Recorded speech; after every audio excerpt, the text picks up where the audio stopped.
Po finalnej prezentaciji projekta Novi Sad 2021, kotru u Briselu otrimala novosadska delegacija, panel njezavisnih ekspertov prinjeso odluku, že bi perši horod zvonka Evropske uniji, kotri dostanje totu titulu bul prave Novi Sad.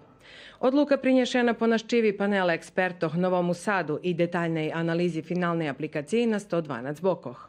U Briselu otrimana i odbrana kandidaturi kotru okončeli novosadski umetniki, profesore, urbanisti i kustosi, a delegaciju predvozeli horodonačanjik horodu Miloš Vučević i predsjedatelj organizacijenog odboru za kandidaturu Nemanja Milenković.